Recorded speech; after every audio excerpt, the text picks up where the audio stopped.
ये राम दरबार है और ये राम दरबार से पहले राम विवाह का है। यहाँ राम जी हैं, ये सीता जी हैं। तो मेरे हाथ में कला है, मैं पेंटिंग करती हूँ, तो मैं अपनी पेंटिंग की तरफ से उनको वेलकम कर रही हूँ। जी, धनुष तोड़ने का, ये पहली बार मिलने का वन में।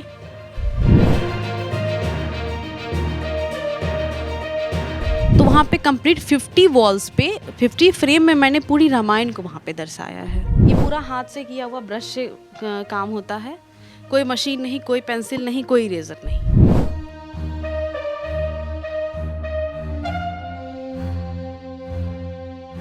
इसमें कोई भी बाउंडेशन नहीं है कि आप जैसे कि किसी एक ही कहानी को लेके चल सकते हैं, लेकिन इसका ओरिजिन जो है वो राम जी सीता जी का विवाह है। तो ये कहानी जब मैं उनको रिप्रेजेंट की तो सर ने बोला बाकी किसी को देखने की ज़रूरत नहीं है, इसको डन किया जाए, यही बनेगा। अब राम लला के विराजने की खुशी पूरे भारतवर्ष में है। 22 जनवरी को रामलला अयोध्या में विराजमान हो रहे हैं। इसको लेकर के तमाम तरह की तैयारियां चल रही हैं। बिहार भी अपनी खूब भूमिका निभा रहा है, वो इसलिए कि बिहार में जो है श्री राम भगवान का ससुराल है। खास करके मिथिला के लोग जो है इसमें खूब भागीदारी कर रहे हैं। श्री राम के लिए कोई उत्सव हो और मधुबनी पेंटिंग, मिथिला पेंटिंग की बात ना हो तो वो अधूरी रह जाती है। कहा जाता है कि श्री राम का जब विवाह हुआ था उस समय उनके कोहबर में, शादी के बाद जो कोहबर बनता है उस कोहबर में जो है पेंटिंग बनाई गई थी और वहीं से मधुबनी पेंटिंग या यूँ कह सकते हैं मिथिला पेंटिंग की शुरुआत हुई थी। हम अभी मौजूद हैं डाक बंगला चौराहा का ये NTPC भवन है और इसमें 134 नंबर की ये दुकान है। डिज़ाइन पॉइंट की मालकिन है सिन्नी सोसिया जी। हम अभी आपको उनसे मिलवाएंगे। सिन्नी सोसिया के बारे में बता दें कि सिन्नी सोसिया जी ने मधुबनी पेंटिंग या मिथिला पेंटिंग जिसको हम कहते हैं उसको एक नया आयाम दिया है और बिहार ही नहीं, भारतवर्ष ही नहीं बल्कि पूरे विश्व में मिथिला पेंटिंग को लेके गई हैं और इनकी खूब डिमांड है। हम इनसे जानेंगे कि मिथिला पेंटिंग के माध्यम से श्री राम को वो क्या उपहार दे रही हैं या श्री राम के लिए, श्री राम के उत्सव में अपनी पेंटिंग्स को लेकर के कैसे जा रही हैं। चलिए हम अंदर चलते हैं। सबसे पहले तो स्वागत है मैम आपका। थैंक यू, आपका भी और हमें जो सुन रहे हैं, देख रहे हैं, उन सब का भी। मिथिला की बेटी हैं आप, श्री राम लला विराजमान हो रहे हैं, क्या कहेंगे? बिल्कुल, श्री राम जी का तो वेलकम हम लोग कर ही रहे हैं और सबसे ज़्यादा हम लोग अपनी सीता मैया के बारे में भी बहुत खुश हैं कि उनके लिए हम लोगों की तरफ से क्या क्या तैयारियां हो रही हैं। हम लोग अभी कुछ बीते हुए दिन में देखें कि यहाँ से क्या क्या उपहार वहाँ पे गया है। तो जो साज सज्जा की चीज़ें होती हैं, मैं एज अ बेटी होने के नाते मैं उन्हीं चीज़ों पर भी फोकस कर रही हूँ, क्योंकि आगे जो हमारी जो जनरेशन है या जो हमारी फैमिलीज़ हैं वो लोग भी चाहते हैं कि हमारे घर में सीता मैया और राम जी ही रहें।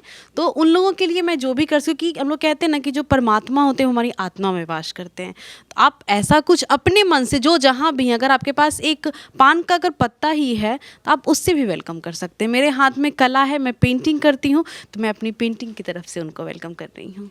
क्या क्या किए हैं अभी तक? मैं छोटी छोटी तैयारियां भी की हूँ, जैसे कि शादी ब्याह में यूज़ होता है आपको सिंदूर का घोड़ा, जिसमें कि सिंदूर रखते हैं। मैं उसको डिज़ाइन की हूँ जिसमें राम जी सीता जी बनी हुई हैं।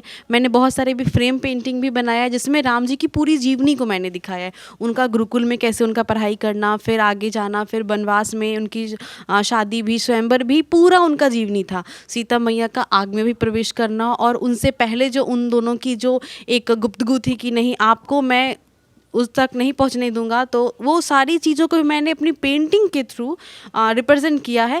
एंड कुछ अभी मैं साड़ीज़ पे डिज़ाइन कर रही हूँ जिसमें रामायण की कंप्लीट जितनी उनकी पॉजिटिव वाइब्स थी, यानी कि उन दोनों का पहली बार वन में मिलना, उन दोनों का नाव से आना, फिर उनका विवाह, और फिर जब तीनों माताएं मिलके अपने बेटे और बहू का स्वागत कर रहे हैं दरबार पे, तो जिसको परेछना बोलते हैं, वो सीन भी है। और उसके बाद सीता माता की जो जर्नी थी कि अपने बच्चों, मतलब कि उनका वनवास में जाना, अपने पति के लिए उनका वो एक लंबे टाइम तक उनका प्रतीक्षा करना वन में, और फिर रावण के घर में भी रहना, किस तरीके से उनका पेड़ के नीचे रहना हुआ था, और उसके बाद उनके बच्चों का लालन और पालन भी करना।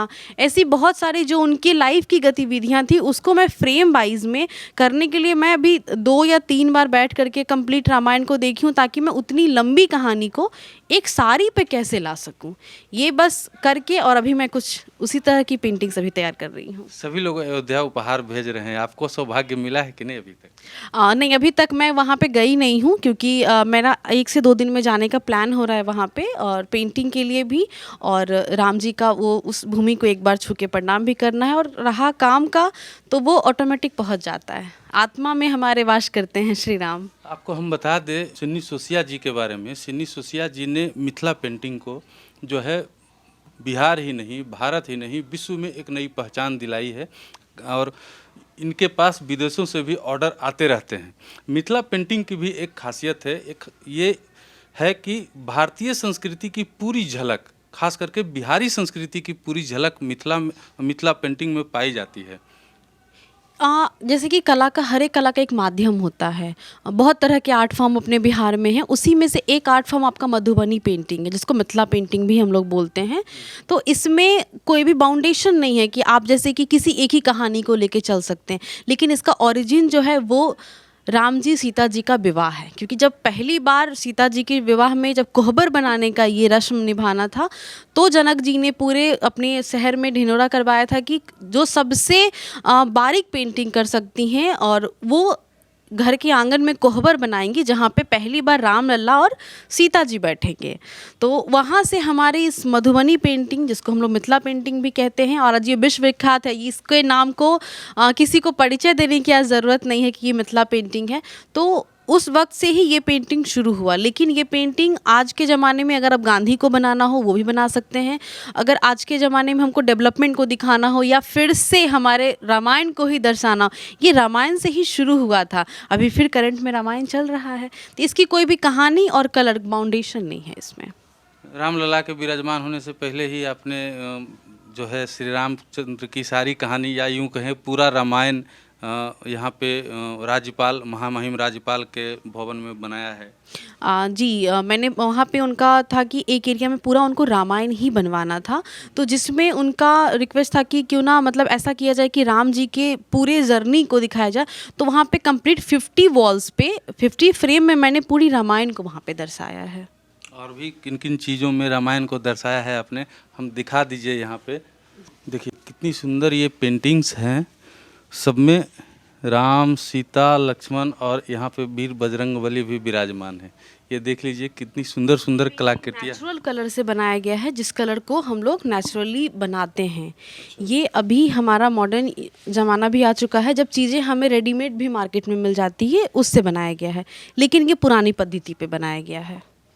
ये राम दरबार का है, ये भी राम दरबार का है। ये राम दरबार है जी, ये राम दरबार है, और ये राम दरबार से पहले राम विवाह का है। यहाँ राम जी हैं, ये सीता जी हैं। मैंने सबसे पहले मैं स्केचिंग करती हूँ कि स्टोरी कहाँ कहाँ हमारा जाएगा जी। उसके अकॉर्डिंग। ये राम, सब में राम और सीता। जी, सब में राम और सीता जी का ही है। ये राम विवाह का दृश्य है, आप जी, देख सकते हैं। धनुष तोड़ने का, ये पहली बार मिलने का वन में। फिर ये जब वो लोग वन में चले गए थे उस टाइम का है ये, जब वो हिरन देख के उनकी जो लालसा हुई थी कि हमें ये हिरन चाहिए, ये भी उसी टाइम का है। ये विवाह के टाइम में अग्नि के सामने जब खड़े होकर दोनों आशीर्वाद ले रहे थे, उस वक्त का है ये। जी, जयमाल के वरमाला के समय का है।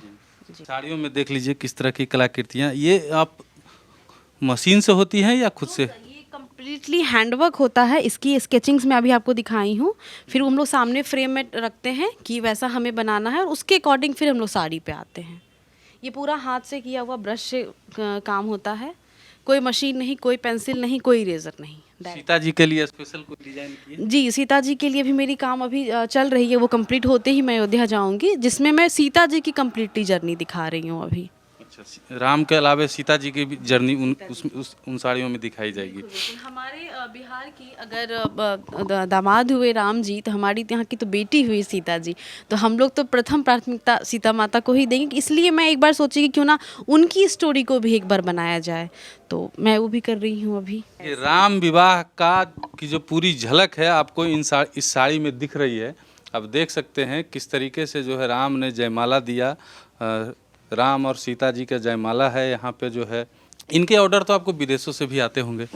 जी सर, इसका ऑर्डर हम लोगों को मोस्टली आउट ऑफ इंडिया का ही रहता है, क्योंकि जो हमारी संस्कृति और धरोहर है, जो लोग बाहर चले गए उनको ज़्यादा याद आता है कि नहीं हमारा बिहार का मिट्टी या हमारे इंडिया का ये मतलब ये खुशबू वहाँ की है, तो उनको यहाँ की स्टोरी चाहिए होती है। यहाँ का भी है, लेकिन यहाँ से ज़्यादा हम लोगों को सपोर्ट इंडिया के बाहर से मिलता है। सिनी जी, हमने कहीं सुना है कि पटना से दिल्ली जो राजधानी ट्रेन चलती है उसमें जो मिथिला पेंटिंग बना हुआ है वो भी आपके द्वारा ही बनाई गई है। इसकी क्या स्टोरी है? जी, इसकी स्टोरी बहुत मतलब मेरे लिए बहुत इंटरेस्टिंग है। आई डोंट नो कि सबको ये प्रभावित किया होगा उतना या किसी ने गौर भी किया होगा। मैं जब इस पेंटिंग को मेरे को जब ये प्रपोज़ल मिला कि आप एक कहते हैं ना स्केचिंग करके दीजिए, पहले एक आइडिया आपका क्या रहेगा, तो मेरे मन में एक ही आइडिया आया, क्योंकि मैं बहुत करीब से चीज़ों को देखी शायद ये की हुई हूँ, तो मैंने उस पे एक बेटियों की कहानी बनाई, और जब मैं रिप्रेजेंट की तो मेरे जहन में आया कि क्यों ना इसको बिहार की बेटियों का नाम दिया जाए। तो मैंने उनके ट्रेन पे जितना वो फ्रेम था उनका, मैंने उन सारे फ्रेम में बिहार की बेटियों की स्टोरी एक मैं रची थी। तो ये कहानी जब मैं उनको रिप्रेजेंट की तो सर ने बोला बाकी किसी को देखने की ज़रूरत नहीं है, इसको डन किया जाए, यही बनेगा। अब अगर आप देखें तो हमारी जो ये समाज में सोसाइटी में जितनी भी स्टोरी है, मैरिड स्टोरी जितनी भी देखें, ये तीन ही कहानी से तो इंस्पायर है, या तो शिव पार्वती, या तो राम सीता, नहीं तो राधा कृष्णा। अंत में एक मेरा सवाल ये रहेगा, जिस तरह से आप गांव से निकली, पटना आई और मधुबनी पेंटिंग के माध्यम से अपनी एक अलग पहचान बनाई, और ख़ास करके मधुबनी पेंटिंग को आपने एक नया आयाम दिया है, ठीक है। उन बेटियों के लिए क्या कहेंगी जो गांव में रहती हैं, उनको लगता है कि हम अब कुछ नहीं कर सकते हैं, शादी विवाह होता है, बर्तन मांजना, बच्चों को संभालना, वही करना। सर, ये सवाल बहुत छोटा नहीं है आपका, काफ़ी बड़ा सवाल है ये। इस सवाल के लिए शायद सब लोगों को मैं किसी को हर्ट भी कर सकती हूँ, उसके लिए मैं माफ़ी मांगूंगी पहले ही। जिसके अंदर जो भी है उसको खुद से ही फील करना पड़ेगा। आप कभी भी अपनी वाइफ को, अपनी माँ को, या आपकी बहन होगी, या आपकी बेटी होगी, या और भी कोई आपकी पहचान में कोई फीमेल मेंबर्स हो, आप उनको बाय फोर्स कुछ भी नहीं करवा सकते, कुछ भी नहीं। अगर उनको खाना पकाने में ही इंटरेस्ट है तो आप उसको दूर से देखें और लगे कि हाँ इसमें कोई इसको स्कोप मिल सकता है, तो आप उसको, आज क्योंकि डिजिटल का ये दुनिया है, बहुत क्रिटिकल भी नहीं है कि अब डाकिया आएगा तो हम उसको चिट्ठी देंगे तो वो मेरा वहाँ पहुँचाएगा, ऐसा नहीं है। व्हाट्सएप का ज़माना है, तो उनको आप थोड़ा सा अगर लिंक दे दें किसी चीज़ को करने को, तो शायद वो आगे बढ़ सकती हैं। लेकिन बाय फोर्स अगर हम चाहें कि मेरे घर में कोई एक अच्छा बच्चा है जो डांस बहुत अच्छा करता है, और मैं चाहूँ उसको पेंटिंग में लेके कला में लेके आ रही हूँ, लेकिन ज़रूरी नहीं है कि वो कर पाएगा, तो उसके अंदर वो प्रतिभा होना चाहिए। जितनी भी लड़कियाँ, मैं उनसे यही कहना चाहूँगी कि जिस चीज़ में भी उनको इंटरेस्ट हो, अगर आपको पढ़ाई में इंटरेस्ट है, बहुत वाव करने की कोशिश मत करो, क्योंकि हम बिहार की बेटियों में सबसे बड़ा हमारा डिमेरिट हम सबका, एक्चुअली एक टाइम में मेरा भी था, मैं भी, मेरे को लगता है मैं 1 साल मैं भी इस चीज़ में थी कि हम लोगों को ना कुछ वाव करना होता है, कुछ बड़ा करना होता है, ताकि हमारी फैमिली में, हमारी सोसाइटी में हमारा नाम बने, लोग हमको पहचाने, जाने, और हम लोगों को थोड़ा सा वाहवाही मिले। ऐसा कभी मत करो। किसी को खुश करने से कोई खुश नहीं होता है। ये लाइफ है, सबको अपना अपना स्ट्रगल खुद करना होता है। आपको अपना करना है, मुझे अपना करना है, इनको अपना करना है। तो सबसे पहले देखो कि आपके अंदर एक इकाई क्या है, गॉड ने आपको स्पेशल क्या दिया है। हो सके आपको सोना बहुत पसंद हो, खाना बहुत पसंद हो, खाना बनाना बहुत पसंद हो, मुझे पेंटिंग बहुत पसंद थी। ये मेरे लिए पेंटिंग बिल्कुल वैसे है कि मैं 2 दिन बिना खाए पिए किसी इंसान से बात किए, मुझे कुछ भी मत दो चलेगा, मेरे लाइफ में सब कुछ मेरा मतलब अपोजिट चल रहा हो, लेकिन हाँ मेरे पास ब्रश मेरा होना चाहिए, मेरे पास वॉल हो नहीं हो, कैनवास हो नहीं हो, लेकिन मैं सर्वाइव मैं सांस ले सकती हूँ। ये चीज़ बिल्कुल वैसे होती है ना जैसे कि हमारे पास 56 प्रकार का भोग सामने रखा हुआ हो, और हमारी जिज्ञासा जो भी खाने पीने की है हम खाए पिए, लेकिन हमारी जो इकाई होती है ना वो हमारे सांस लेने के जैसा होता है। आप बिना खाए 2 दिन रह सकते, बिना सांस लिए कभी नहीं रह सकते, लेकिन आपको सांस कब लेना है और कब छोड़ना है ये डिपेंड आप पे करता है। ये कोई थर्ड पार्टी हमको नहीं बताएगा कि बेटा सांस लो और छोड़ो। तो ये जो भी सुन रही हैं, अगर कोई वुमेन, अगर लगे आपको कि आप ऐसा कुछ आपके अंदर है, तो वेट नहीं करो कि कोई मानेगा कोई नहीं मानेगा, कैसे मनाएंगे, जस्ट डू इट, निकल पड़ो, करो, रास्ता अपने आप ऊपर वाला बनाता है। राम जी तो आ ही रहे हैं। राम जी का नाम लिया तो मिथिला में राम जी के लिए गाली बहुत फेमस है, लोग खूब देते हैं राम जी के को वो गाली। भी प्यार है, वो भी उनकी तरफ से वो प्यार है, सगुन है। नहीं मुझे गाली नहीं आता है, नहीं नहीं बिल्कुल नहीं, आई एम के लिए सो गीत सॉरी। गीतों के माध्यम से। मैं एक्चुअली मैं बताई ना, मुझे पेंटिंग के अलावा कुछ भी नहीं आता। पेंटिंग में जो बोलो मैं करके दे सकती हूँ, मैं बाकी सारे फील्ड में मैं बकलोल हूँ। मैं अपने आप को ही बोलूँगी, मैं एकदम कंप्लीट जीरो वाला बकलोल हूँ। मुझे पेंटिंग के अलावा ना ही कोई चीज़ दिखाई देती है, ना कुछ समझ में आता है। चलिए, हाँ, सिन्नी सोसिया जी को सुना आपने और किस तरीके से इनकी जर्नी को जाना है, अब तक का इनका ये जो सफ़र रहा है बहुत ही अच्छा रहा है। हम उम्मीद करते हैं कि इसी तरह से बिहार की ये बेटी जो है विदेशों में भी अपना डंका पीटे, और हम ये भी उम्मीद करते हैं कि आप जितनी भी बेटियां इस खबर को देख रही हैं, अगर आप में कुछ करने की इच्छा होगी तो आप कर सकती हैं। सिन्नी सोसिया जी इसका जीता जागता उदाहरण आपके सामने मौजूद हैं। बाकी जय श्री राम, देखते रहिए मगही न्यूज़। धन्यवाद।